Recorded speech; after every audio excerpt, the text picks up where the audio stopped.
Welcome to Mission Evolution Radio Show with Gwilda Wiyaka, bringing together today's leading experts to uncover ever-deepening spiritual truths and the latest scientific developments in support of the evolution of humankind. For more information on Mission Evolution Radio with Gwilda Wiyaka, visit www.missionevolution.org. And now, here's the host of Mission Evolution, Miss Gwilda Wiyaka.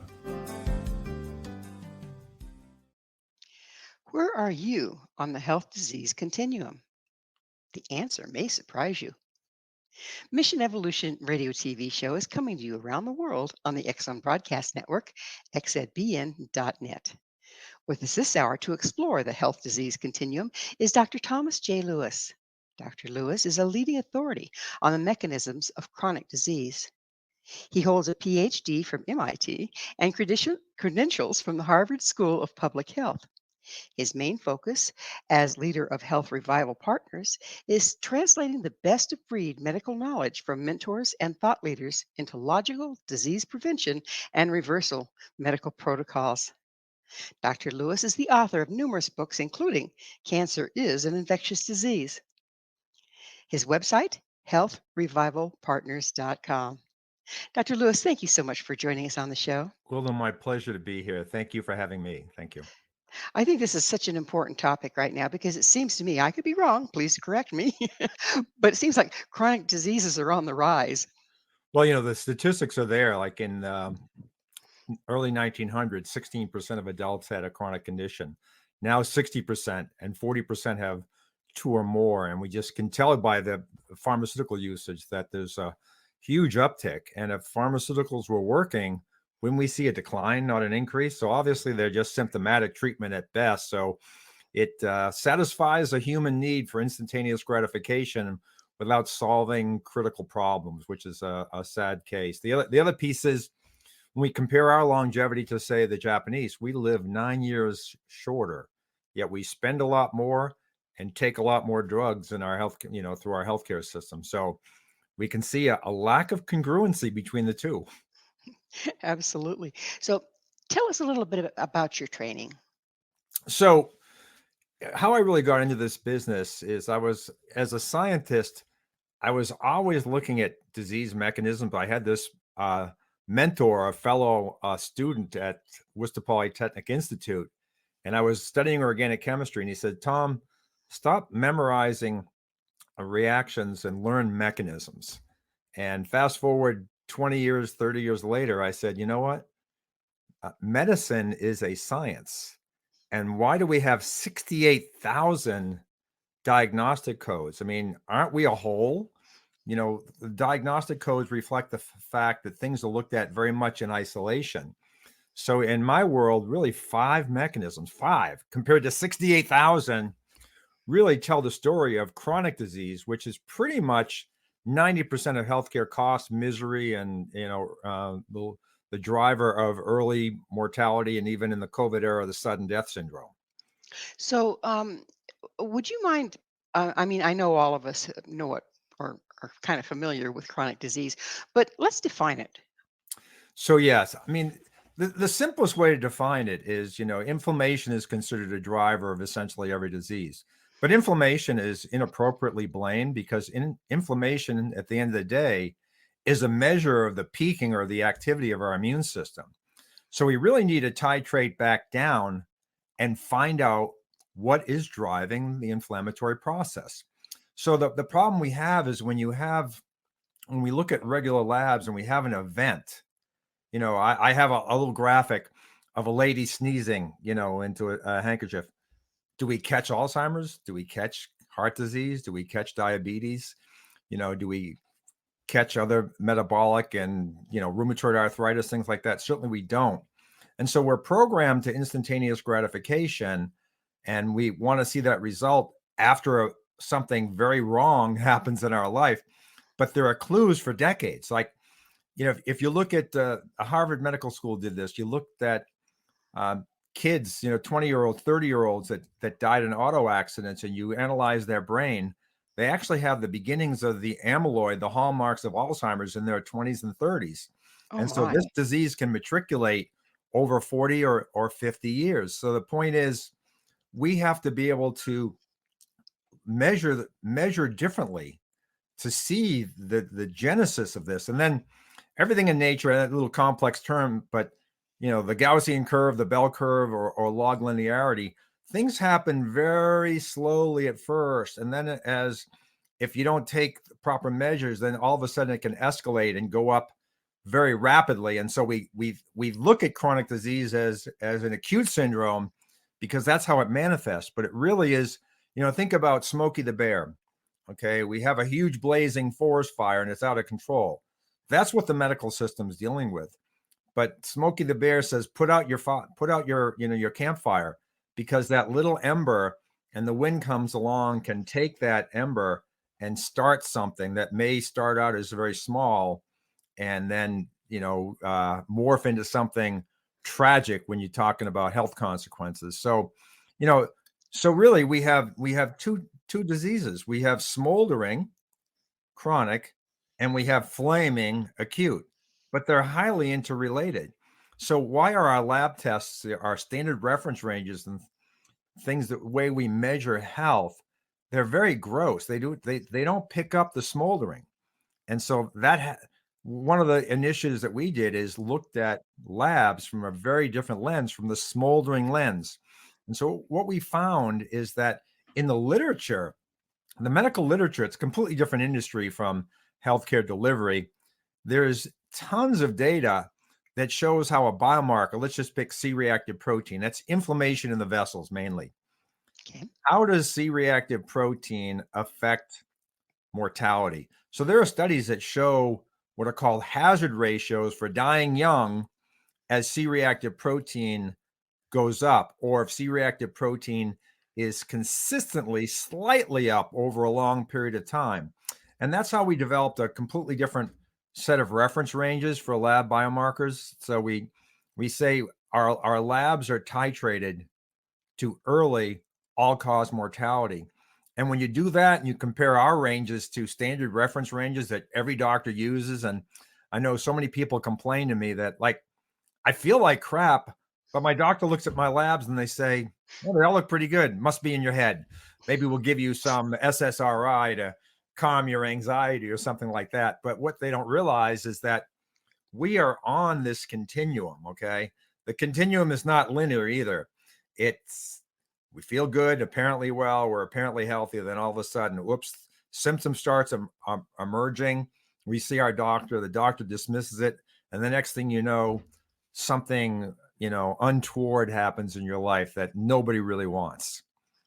So when we're dealing with, the subliminal, if you will, below where our testing registers it as a problem, our current testing,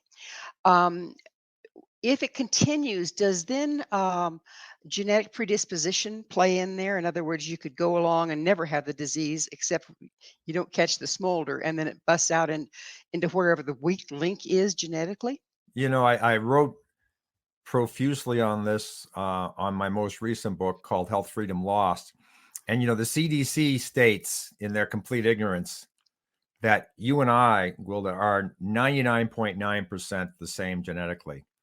And it's that 0.1% that determines all the differentiations in our diseases. But 60% of us have chronic diseases. It's really boils down to very boring things like lifestyle. And when we think something is genetic, it's often congenital. Congenital means passed from mom or picked up very early in life. These things are called cryptic.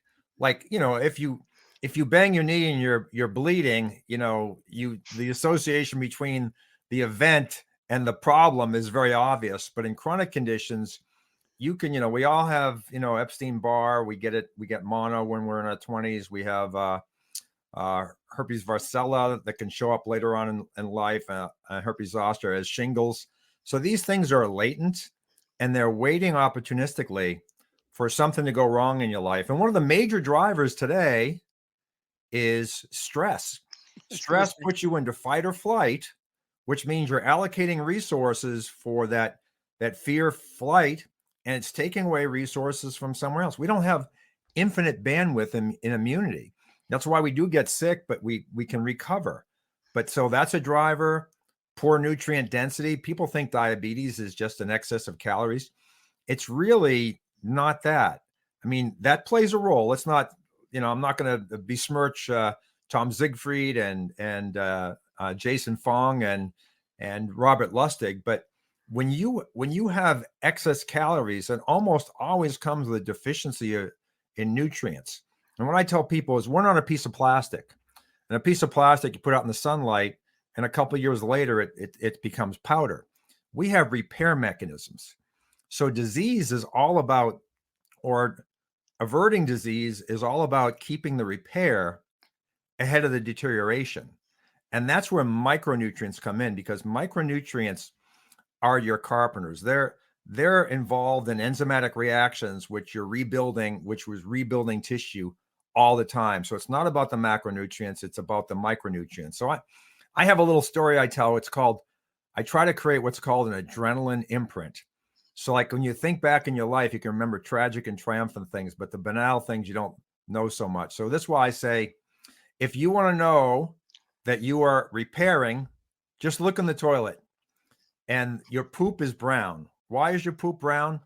Because you're shedding red blood cells. A red blood cell only lasts 4 months and it's recycled like the dollar bill, or created anew, taken out of circulation, you have new ones. So when your body's brilliant, it takes the red blood cell, pops the iron out. I'm sorry, we're going to have to leave this as a cliffhanger and get back with it on the other side Good. of a station break.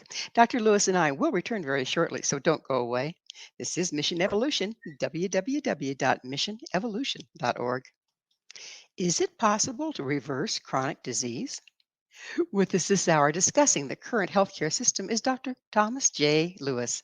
Dr. Lewis is the author of numerous books, including Cancer is an Infectious Disease.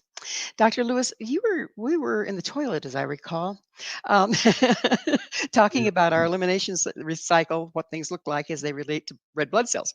So would you continue that, please? Sure. So whether you're 2 or 102, your poop is brown, right? And that reflects the fact that you're shedding red blood cells, and that means you're making new ones. So you are repairing and recovering every day for your entire lifespan. And you mentioned, can chronic diseases be reversed? That the answer to that is absolutely yes. But if you don't know what's causing the chronic condition at the very root cause, then the best you can do is mask symptoms. And so let me just give you a quick example. C-reactive protein inflammation. It's a great marker, okay? But how do you lower CRP? The biomarker tells you what, but it doesn't tell you why and how. That's why we've developed a very robust risk evaluation system with a scoring system that also gives you suggestions. But so someone might have a CRP up because they have root canals or bleeding gums that are spewing infection into their body. Someone else may have a dysbiosis in their gut, and certain foods really trigger sensitivity, and then they have leaky gut syndrome. So these cytokines from the reaction against that allergic response gets into the bloodstream, and we see elevated C-reactive protein. Either of those two mechanisms, though, could manifest in, say, arthritis or things like that. So let me back up. Let me back up just a little bit. So you're saying that there can be things that we don't even know are wrong in our body, like a tooth going bad, okay, that then impact the entire body inflammation-wise? Absolutely. If you follow a red blood cell, it goes through your heart in less than a minute. It's complete circulation. And the brain is 10 times more metabolically active than average tissue. So it's being impacted by this as well. So I'll just give you an example. I see very frequently the congruence, the connection between root canals, especially those that have been in a long time, and diseases like glaucoma. Okay, because the root and the retina are within centimeters of each other. And when you chew, you bite down, you create tremendous pressure. It's a little pump. Dr. Lockensgard, a biological dentist, taught me that.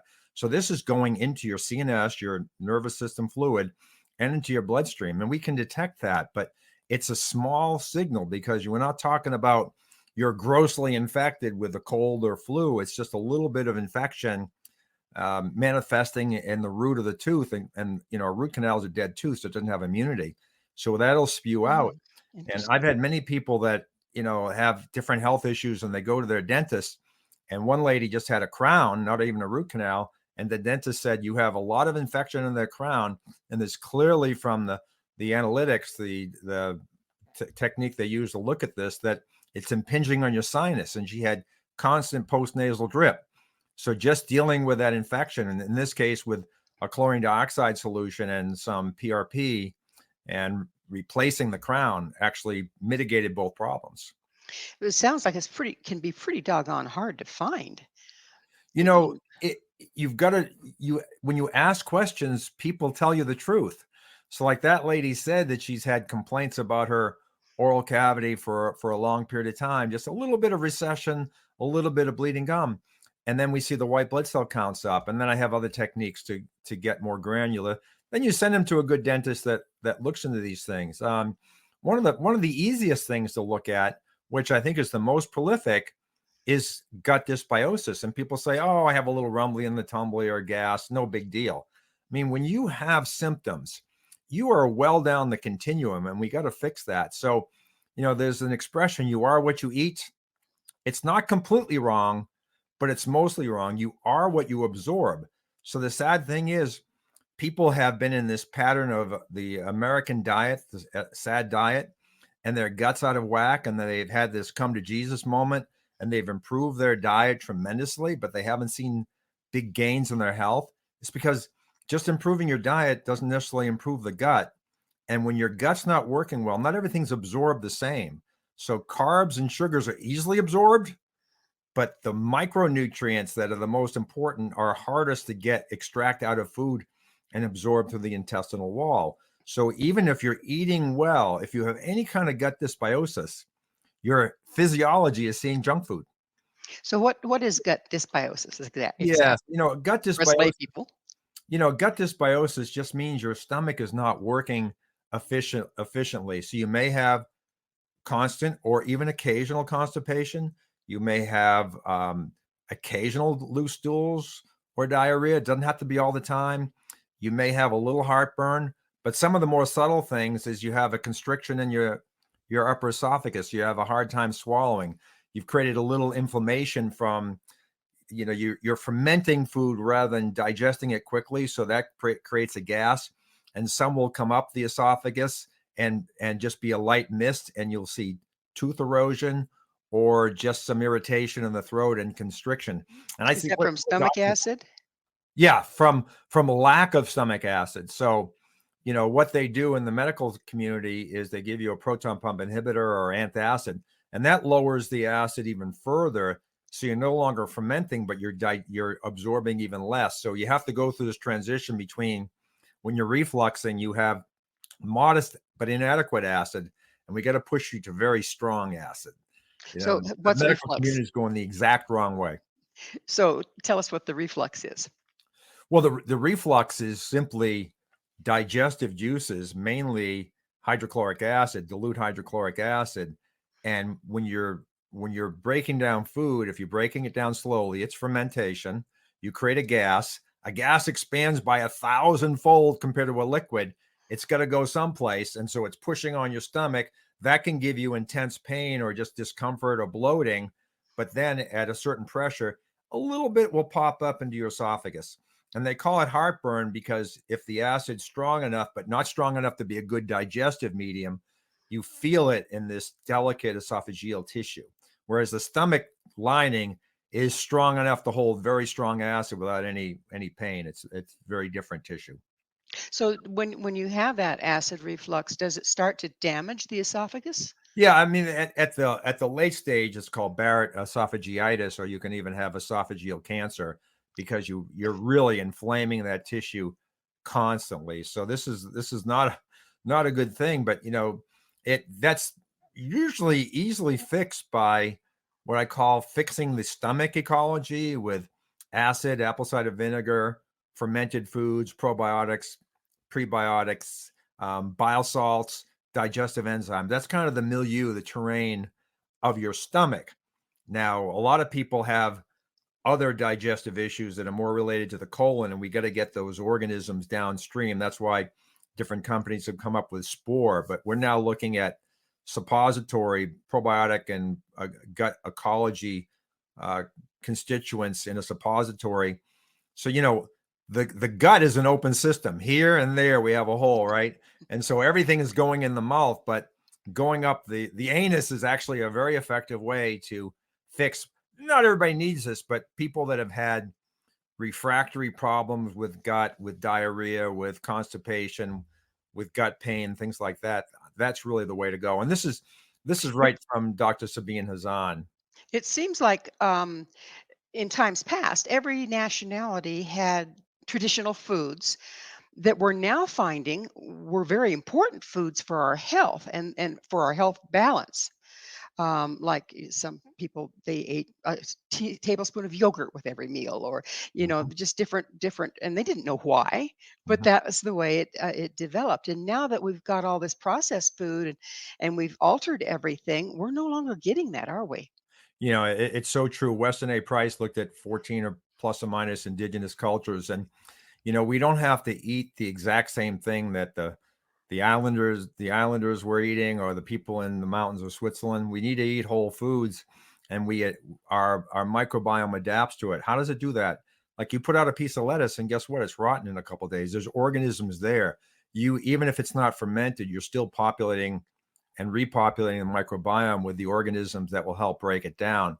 But like, if you look at the longest lived cultures, the Koreans is a good case study, because they're seeing the greatest increase in longevity. They haven't passed the Japanese yet, but they eat the greatest variety of fermented foods. Think about refrigeration. I mean, in the 1930s, you still had the Iceman, delivering ice. So fermented food was around, very big, and critical for storage of food, particularly vegetables, and then salting for meat, just three, 4 generations ago. So we've been around for a heck of a lot more than 3 generations. So our gut is really adapted to, if you look at our gut, it's teeny compared to most other animals, yet our brain is large. How did that happen?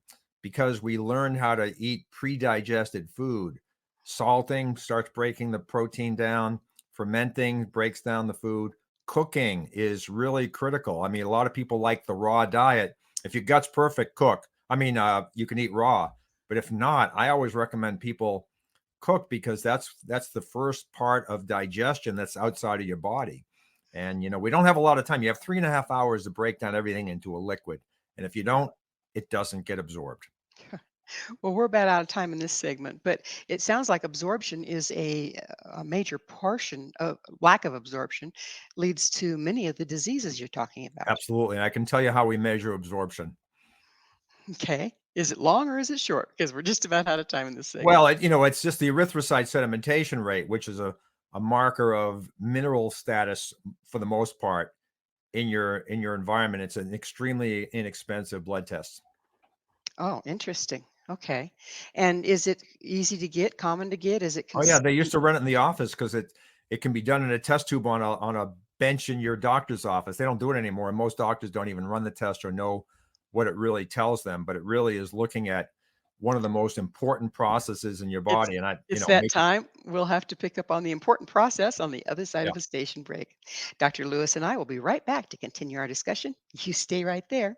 This is Mission Evolution, missionevolution.org. Is cancer an infectious disease? This is Mission Evolution, missionevolution.org. With us discussing chronic disease and their possible reversal is Dr. Thomas J. Lewis. His website, healthrevivalpartners.com. So there's a question for you, and I know one of your books was entitled Cancer is an Infectious Disease. So do explain that for us, will you? Well, it's actually really easy to explain, and the researchers at Harvard understand this implicitly, but the clinicians don't have anything to do with it. I had a friend who had cancer, and I went into a consult with him, with his oncologist, and I said, "What's Jim's vitamin D level?" And the doctor said, "We measure it frequently." I said, "Well, what is it?" When I left, they drew blood, because they had never measured it. It was 9. It should be 55. Oh And this my. guy has cancer. So we understand that vitamin D as a hormone has a regulatory effect on our immune system. Okay, then there are a couple markers that are really profound at measuring cancer. One's called the neutrophil to lymphocyte ratio, and that's just, neutrophil is a type of white blood cell. If you get a complete blood count with differential, you get that. And lymphocyte is part of the adaptive immune system. It's a type of white blood cell or a set of white blood cell surrogates. And when that ratio is high, Dana-Farber, Ohio State University, all say your prognosis for survival is really low. And neutrophils go up with bacterial infection. Lymphocytes tend to go down with viral infection. So it's really the neutrophil to lymphocyte ratio is sort of a measure for your viral, bacterial, and other infectious burden. Okay. The other marker, which is, and this test costs $2. Okay, to get this, $2. And then the other ratio, biomarkers or ratio, it's ferritin, which is a protein that stores excess iron. So if you start bleeding, you don't have to produce new blood cells from the bone marrow. There's some in storage ready to be used. It's like food in the refrigerator, not in the freezer. So the ferritin iron ratio. And the traditional term for this ratio, if it goes high, is anemia of chronic disease or anemia of chronic inflammation. But inflammation is a treasure. It's our immune system. What's it fighting?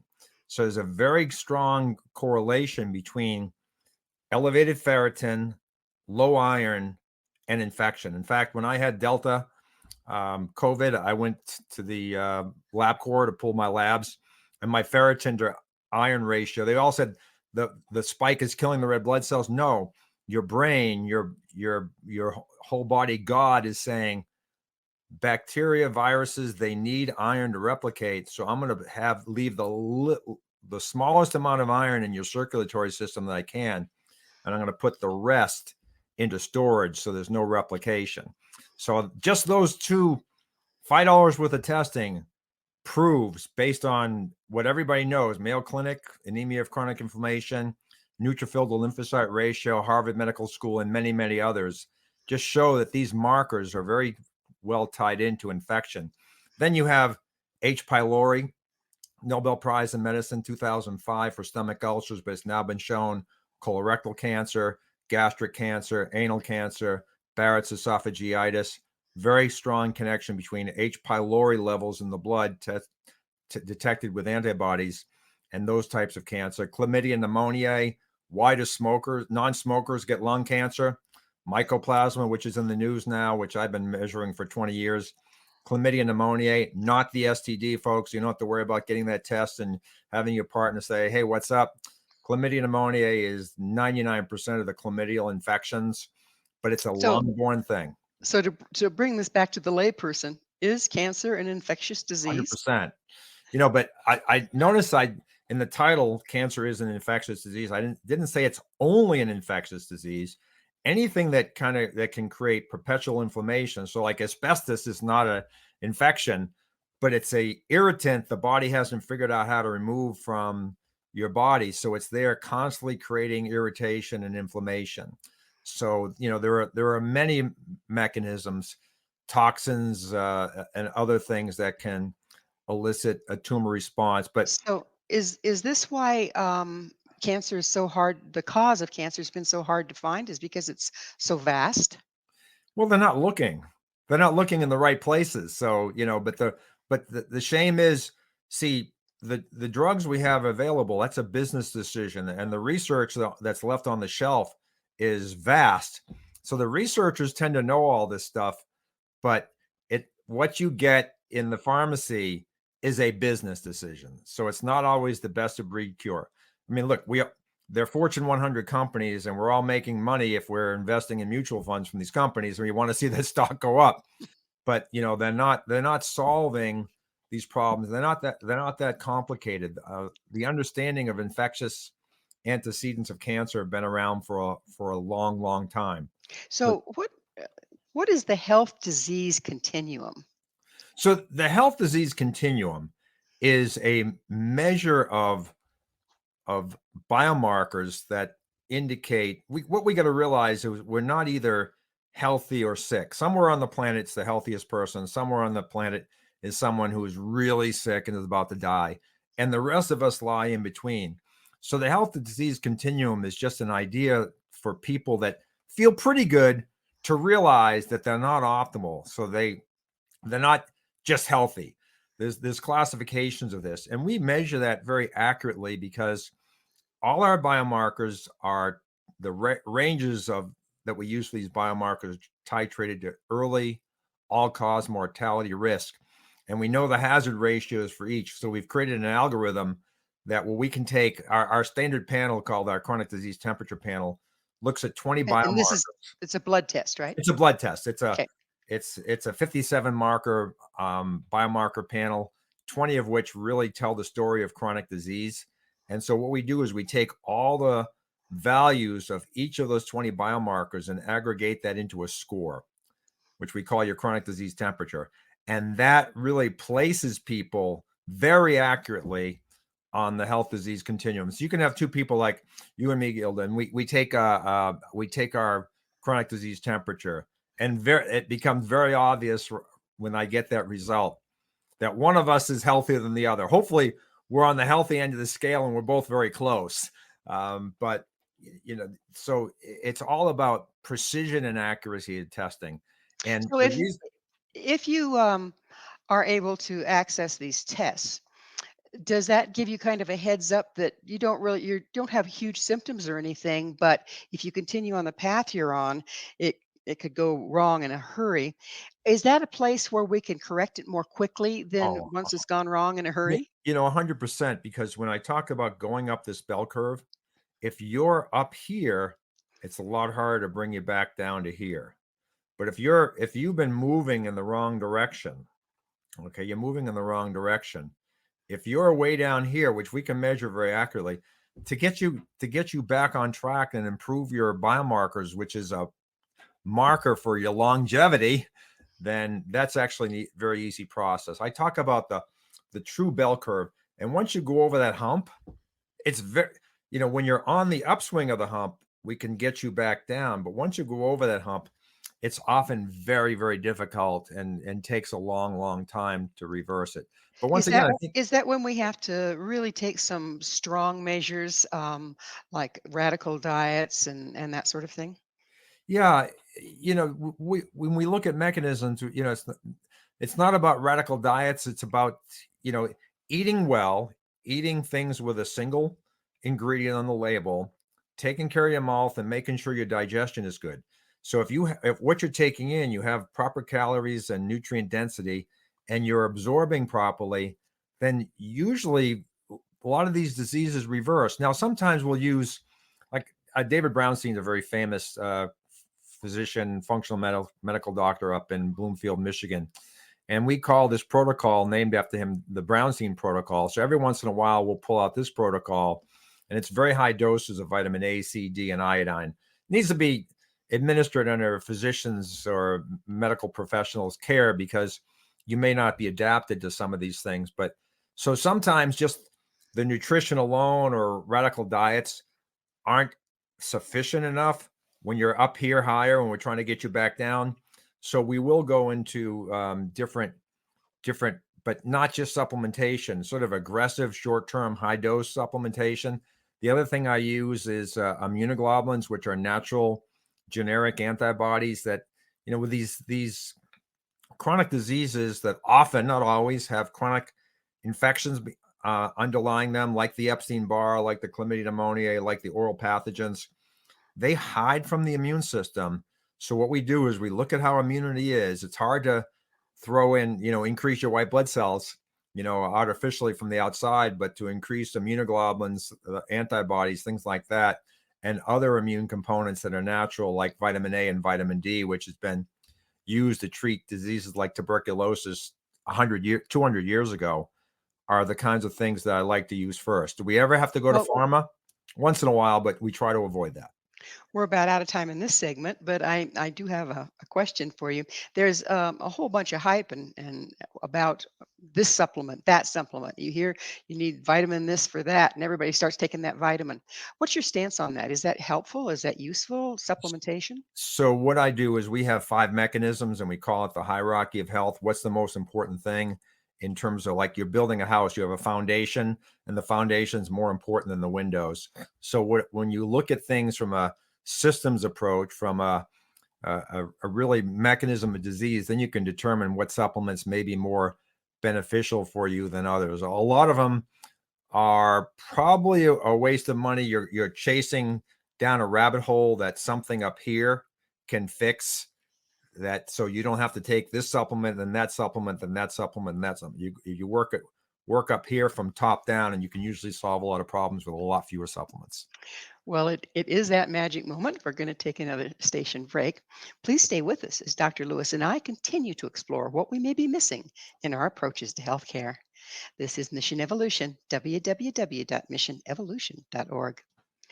Are we looking for health in all the wrong places? This is Mission Evolution, missionevolution.org. We're continuing our discussion with Dr. Thomas J. Lewis. His website, healthrevivalpartners.com. Dr. Lewis, from the last 3 segments that we've been talking, it looks like our normal approach to healthcare, even those of us that kind of study for ourselves and try to figure out what's going on and take supplements and try to eat right, it's much more complex than that. Where do we know to start? Where do we need to look for help? I actually think it's simpler than we make it out to be. I mean, the industrial complex has their 68,000 diagnostic codes. Functional medicine does every single test under the sun. So there has to be some in-between ground. And so I just say, start at the beginning. What are you putting into your mouth? What air are you breathing? What water are you drinking? We have a microbiome, right? And most water is chlorinated to kill what? Organisms. So that's a good first step. Fluoride is a neurotoxin, and so many people are still using fluoride in their kids. It's a shame. We've lost a lot of IQ points. So that's a good thing. I think getting moms, if you get off to a good start, getting moms and dad not listening to their, pediatrician, taking the fish oil, taking the iodine, high fat diet that help build brain. We have huge brains. That's not made from carbohydrates. That's made from fat. So these are some of the basic things. But let me just give you a biomarker I alluded to earlier that can really help people that think they're healthy understand that maybe they aren't so healthy. Because at the end of the day, the food we take in is no different than the gasoline we put in our car and the coolant and other things to keep the car sustained, not just beyond the engine putting out power, but those carbs produce electrons. That's what creates the fire in your gas engine. And we have a more controlled process within our mitochondria. And if that is not working well, you are not producing electrons, and we're an electric body, okay? Every cell in your body, neuron, bone, red blood cell, is a mini battery.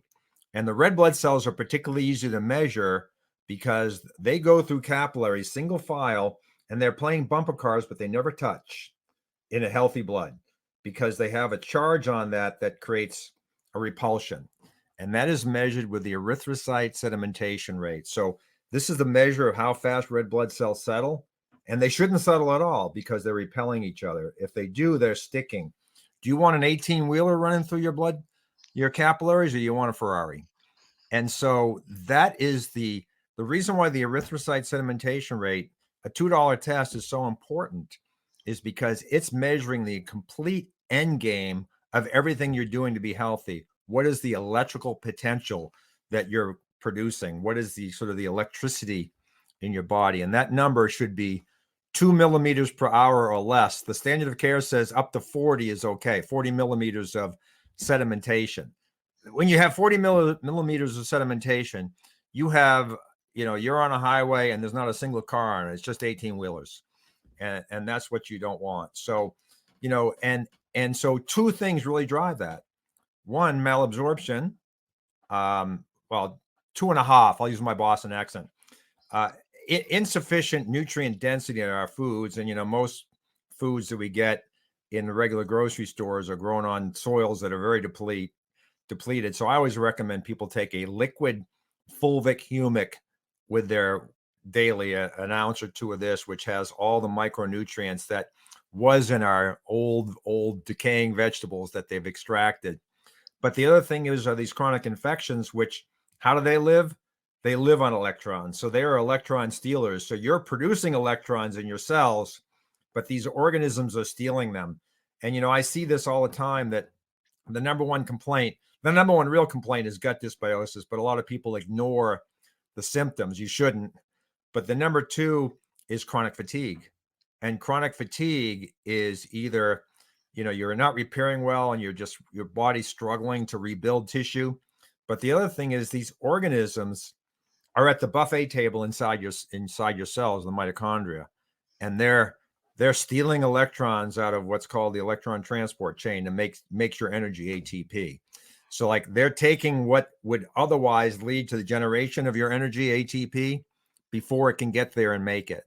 So, that's how I make it simplified. You run a white blood cell count, you run a SED rate, you run a C-reactive protein to see your inflammatory status. So that's not very complicated. That's just some basic biomarkers. And then what's going on with your mouth? What's going on with your gut? What are you taking in for nutrition? Are you absorbing it well? You can get more advanced with functional tests like micronutrient status and things of that nature. But for the most part, if I see the SED rate, one marker, if I see that SED rate up, we know what to do. We know what to do. And it's not a treasure trove of interventions, if you will. It's some very basic things: probiotics, prebiotics, digestive support, making sure the immune system is healthy. Those are the two biggest factors. Well, it's that time in the show and I get to ask you, what's your mission? Oh, that's a beautiful question. So I run a direct-to-consumer program, and I run a corporate program where I work, install wellness programs at self-funded companies. But my real mission, which will take the rest of my life, and fortunately I have a son who's following in my footsteps somewhat, is to install not a parallel health system, but we need to have a system that doesn't just test for acute problems, but also test for chronic problems. So we have two types of disease, acute and chronic. We need to have two different scales for measuring where you are. Obviously, we need to have an acute scale because that's an emergency situation. But chronic is driving most of everything else, and that's 90%. So we absolutely need to install a scale. And so what I'm really working on, I've been working on it, I think we're pretty much there, but now it's getting people into our population programs, is to have a truly evidence-driven health program that looks at things from a very systematic approach, so we're not going down multiple rabbit holes. So I'm talking about a low cost, very efficient, scalable population type program, the cornerstone of which are robust risk assessments and labs interpreted from a chronic smoldering perspective that even the apparently well oftentimes will be surprised when they see their biomarkers are well out of whack. So you have mentioned numerous times something I think is overlooked a lot, and that's the mouth. Okay. Mhm. We use fluoride. We use mouthwash with things that kill germs. How is all that affecting us? What do we need to watch Oh out my for our goodness. mouth? Fluoride, that's a very aggressive chemical. So it's the strongest chemical on the periodic table. So it can get in and cause harm. It's natural and at low concentrations, the dose makes the poison.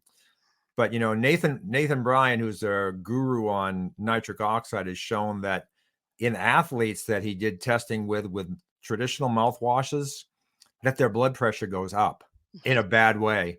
So we're killing the microbiome. So we have to be very careful about that. Now, if someone has bleeding gums, receding gums, root canals, then we might get more aggressive, something like a chlorine dioxide solution, which creates a gas that penetrates more deeply. But some of the more natural things, like I'll tell you something that I do that a lot of people that are on a low budget follow me on, is I use a lye soap as a toothpaste Ugh. because with no flavorants. It's actually not bad. See, the lye creates alkalinity in the mouth, which inhibits bacteria, and the soap itself sucks up biofilm, which a lot of these organisms, like the slime at the coastline. You have the same thing going on in your mouth, but never get a root canal. And if you have one, I'm sorry, you paid a lot of money for that.